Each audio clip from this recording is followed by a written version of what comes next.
In 2017, in a laboratory in Tübingen, Germany, a team of geneticists did something that most experts had spent decades insisting was impossible. They reached into the bodies of people who had been dead for more than 2,000 years, Egyptian mummies, wrapped and sealed and laid in the dry ground along the Nile. And they pulled out their DNA. Not fragments, not educated guesses stitched together from a few broken letters. Whole genomes. The actual genetic code of men and women who had lived and prayed and been buried under the pharaohs. And when they finally read what that code said, it did not match the story almost everyone had been telling. For as long as anyone has asked the question, who were the ancient Egyptians really? The answer has been a fight. People have argued about it in lecture halls and in comment sections, projecting onto those golden coffins whatever they most wanted to see there. One side certain of one answer, the other side certain of the opposite. Both of them, for a very long time, working with almost no evidence at all. Because until 2017, it really was all argument. Nobody had the one thing that could actually show where these people's ancestry pointed. Their genomes, read directly, with no agenda in the sequence. Now there were 3 of them, read from one end to the other, plus the maternal lines of 90 more. And the people inside the mummies turned out to be not who we thought. Where their ancestry actually pointed surprised the researchers themselves. But the strangest part of this whole story isn't about the ancient Egyptians at all. It's about the people living on that same stretch of land today, and a change in their blood that happened much later and much more quietly than anyone arguing about it had assumed. If you stay with me to the end of this one, you'll understand something about ancestry that most people get exactly backwards, and you'll see why the real answer is gentler and stranger than either side of that old fight. If that's the kind of thing you're here for, sourced, careful, and not what you've been sold, consider subscribing. Now, let's go back to the beginning. To understand why these genomes were so surprising, we first have to understand why almost nobody believed they could exist at all. DNA is a fragile thing. The moment a body dies, the long molecule that carries our genetic code begins to break apart, cut into smaller and smaller pieces by water, by heat, by the steady chemistry of decay. Give it enough time, and there's nothing left to read. And the 2 things that destroy it fastest are warmth and moisture, which is a problem because Egypt is warm. For decades, the consensus was that the climate of the Nile Valley was simply too hot for ancient DNA to survive in any usable form. On top of that, the very process that preserved the bodies so beautifully on the outside, the natron salts, the resins, the long ritual of mummification, was thought to attack the DNA on the inside. The wrappings kept the face. They were not believed to keep the code. And there was a second trap. Every time someone claimed to have recovered DNA from an Egyptian mummy, the result was met with suspicion, and often that suspicion was right. What looked like ancient genetic material frequently turned out to be modern contamination. The DNA of the archaeologists themselves, the DNA of everyone who had handled the remains across a century of museum shelves. Reading a mummy's genome wasn't just hard, it was a field with a reputation for getting it wrong. So before we go any further, hold on to that. The first achievement here, before any surprise about ancestry, was simply this: getting a clean, trustworthy genetic signal out of a body the textbooks said had nothing left to give. There's one more idea we need in place, and it's the most important one in this entire story. It's about how to read a genome in the first place. All living humans share roughly 99.9% of their DNA. Every population on Earth traces back, ultimately, to Africa, and to the people who began moving out of it tens of thousands of years ago. Ancestry, when you look closely, is never a set of clean boxes. It's a gradient, a smear of overlapping populations who met and mixed and moved again and again for as long as there have been people. And the best way to picture a single person's genome is to think of layers of silt on a riverbed. The most recent deposits sit on top. The oldest are pressed down underneath, the deepest layers laid down first.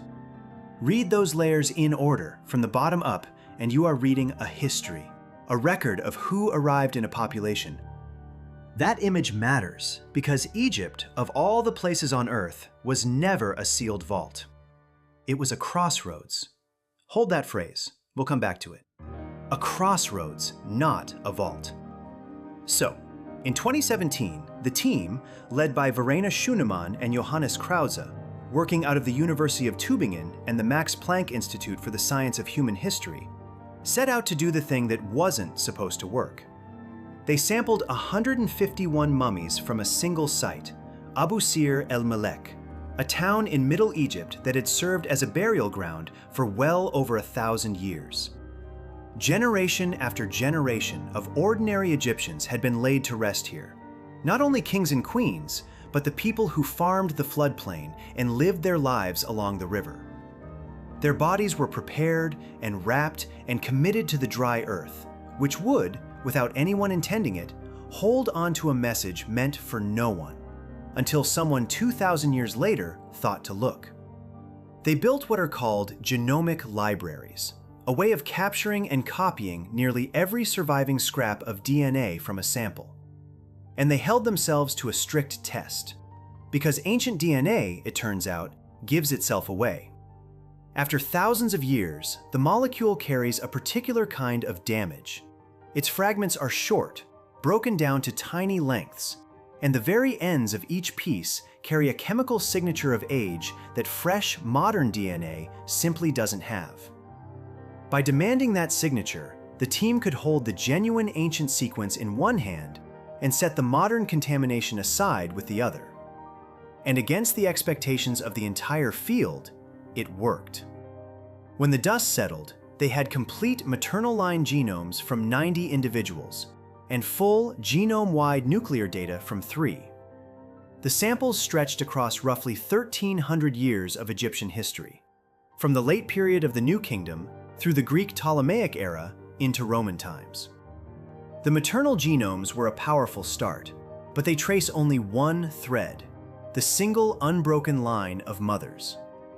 The 3 nuclear genomes were the greater prize, because the nuclear genome carries ancestry from every branch of a person's family tree at once, not just one edge of it. For the first time, for ancient Egypt, that fuller inheritance could be read directly. And just that, clean ancient DNA from an Egyptian mummy, authenticated, was a landmark. It established the mummies as something no one had been certain they could be, a usable genetic record of the ancient world. But there was more. When the researchers took those 3 nuclear genomes and placed them onto the map of human populations, comparing them to ancient and modern groups from across Africa, the Near East, and Europe, the ancient Egyptians did not land where the loudest voices in the old argument had insisted they would.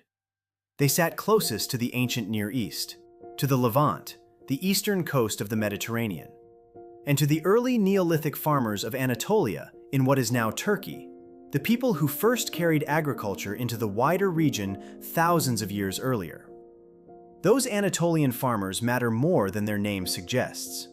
Around 10,000 years ago, as farming spread out of the Near East, the people carrying it moved with it, into Europe, around the Mediterranean, and into North Africa, leaving a shared genetic thread stitched across an enormous span of the ancient world. To find that thread running strong in an Egyptian from the age of the pharaohs is to find Egypt firmly tied into that vast, old web of peoples, not standing apart from it, and not sealed off on its own.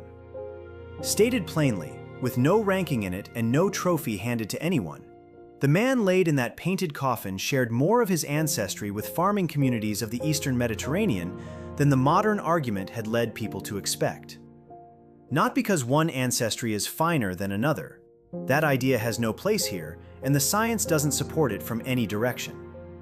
Simply because that is where the deepest layers of his particular riverbed had been laid down. And this connection wasn't new in the age of the pharaohs. Egypt's contact with the lands to its northeast runs back into prehistory. Overland routes and sea trade across the Eastern Mediterranean.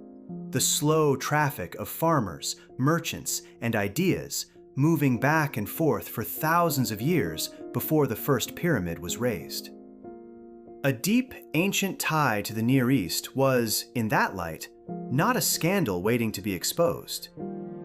What the genomes could finally show was how deep that tie ran in the actual people, and whether it held. But even this wasn't the full story. Here is where it became genuinely strange.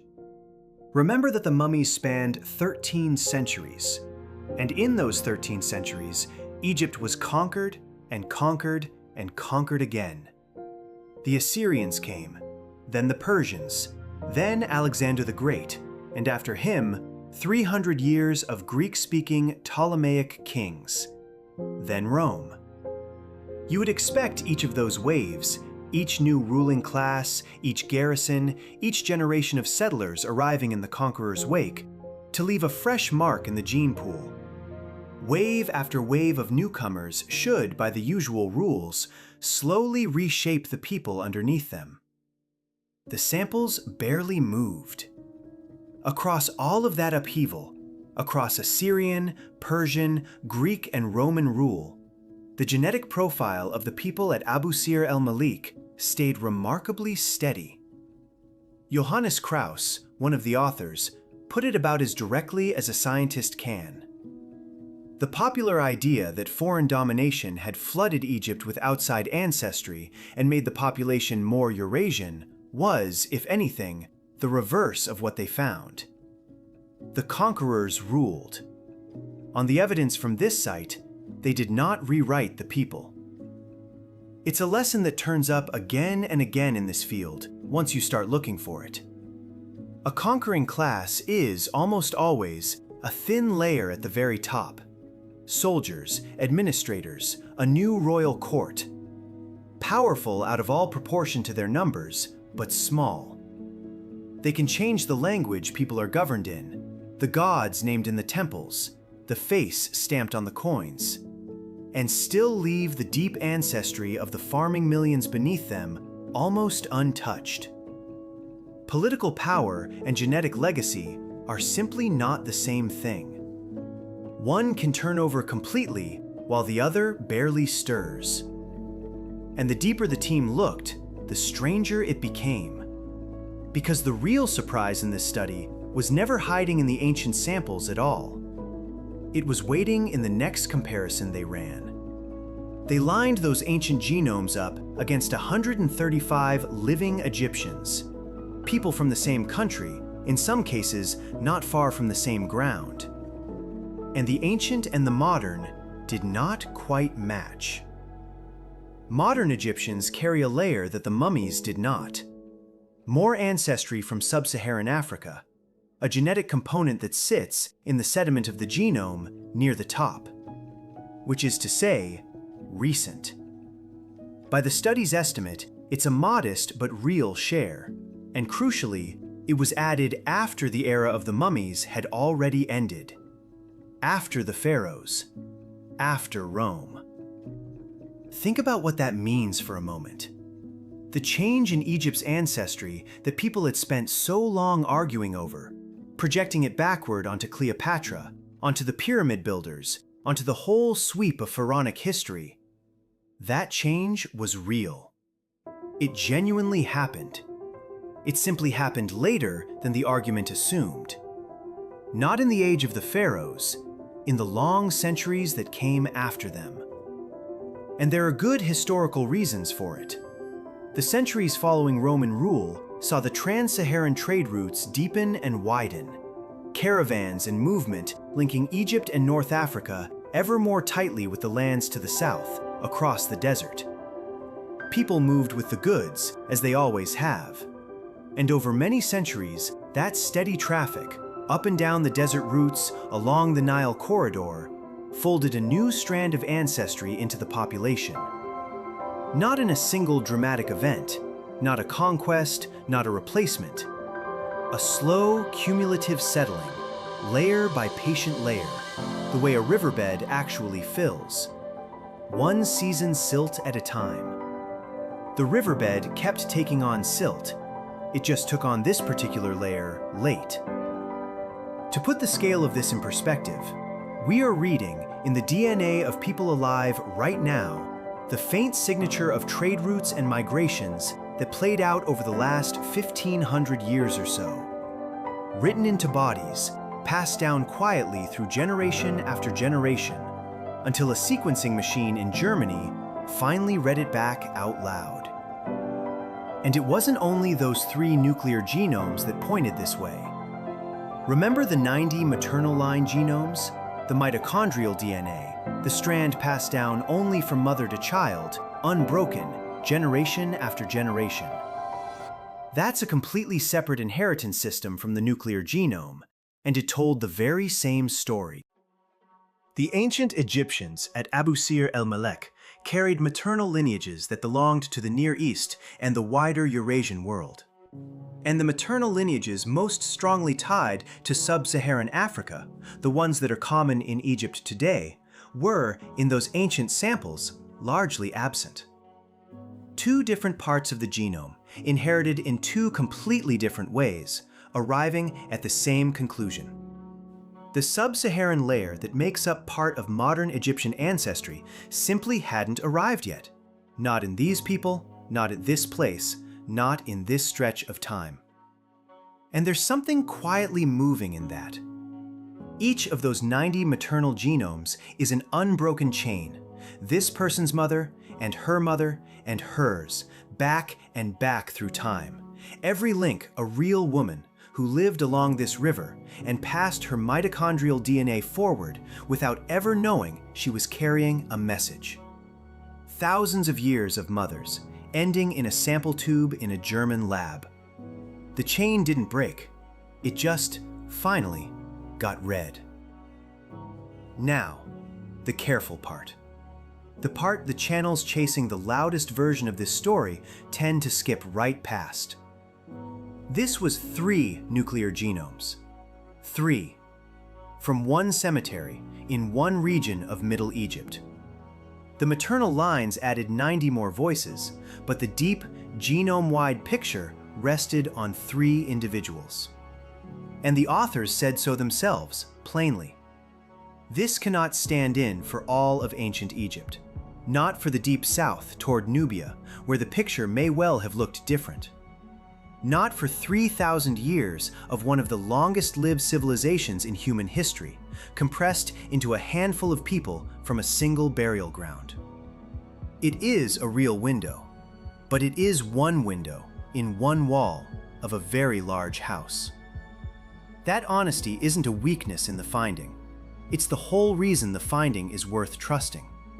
A result that claims to settle everything forever about a question this charged should make you cautious. A result that tells you exactly how far it reaches and no further is one you can actually build on. And what this study really did, in the end, was prove that the door could be opened at all. For a century, the inside of an Egyptian mummy had been treated as silent, a body without a readable genome. Now it had a voice. Every future excavation, every site to the north and the south, every period the pharaohs ruled, suddenly carried the possibility of being read directly instead of guessed at. 3 genomes didn't close the book on ancient Egypt. They proved, for the first time, that the book could be read. And here's where it quietly becomes about you. If you've ever taken one of those mail-in ancestry tests and found a small percentage you couldn't account for, a few points from a region your family never mentioned, a sliver of somewhere that surprised you, this is the kind of history that puts it there. Populations are not sealed rooms. Yours isn't either. Every one of us is carrying layers we were never handed a story for. So step all the way back and look at the shape of the whole thing. Egypt sits on the one narrow bridge of land where Africa, Asia, and Europe very nearly touch. For the entire span of human history, almost everything that moved between those 3 continents, traders, armies, refugees, ideas, seeds, diseases, had to funnel through this one corridor along the Nile. A crossroads, not a vault. The genome of an ancient Egyptian was never going to be a verdict on which group got there first, or which one counts as the real one. It was always going to be something humbler and far more interesting than that. A record. A set of layers in a riverbed at the busiest junction in the ancient world, each one laid down in turn, in order, none of them erasing the one beneath it. And that quietly dissolves the entire old argument. The question, what race were the ancient Egyptians, smuggles in an assumption that somewhere down at the bottom there's a single true layer that counts, and everything laid on top of it is just dilution. A corruption of the original. But a riverbed doesn't rank its layers. The ancient Near Eastern ancestry those mummies carried is still there, today, in living Egyptians. The foundation never washed away. And the sub-Saharan layer that arrived in later centuries didn't replace that foundation. It settled on top of it. It joined. Modern Egyptians are not a faded photocopy of the people in the coffins, and they are not strangers who moved into an empty house either. They are the same riverbed, with more history laid down on top. Continuity and exchange in the same people at the same time. In most of the world, that would sound like a contradiction. At the crossroads of 3 continents, it was the only thing that was ever going to be true. So the next time you stand in front of one of those golden coffins behind museum glass and you feel the old question rise, who were they, really? You can let it go. Not because the question doesn't matter, but because the honest answer is bigger than the fight. They were people of a crossroads. Their ancestry reached back to the Near East and to the first farmers of the Mediterranean world. And the land they lived on would, in the centuries after them, keep doing exactly what it had always done. Take in newcomers, fold them in, carry everyone forward together. The people in the coffins and the people in Cairo today are not 2 rival answers to one question. They are 2 chapters of one long, unbroken sentence. 3 genomes, out of a place everyone had agreed would never give them up. They didn't end the argument by handing one side a trophy. They ended it by showing there was never a trophy to win. That the land at the center of the world was always exactly what its geography promised it would be. A crossroads, never a vault. And the people who lived there, then and now, were never one thing standing apart from the rest of us. They were what all of us are, written a little more clearly. A record of everyone who ever passed through. And if this is the kind of story you want more of, subscribe. There's a whole hidden history inside the places and peoples we think we already know, and we go looking for it every week.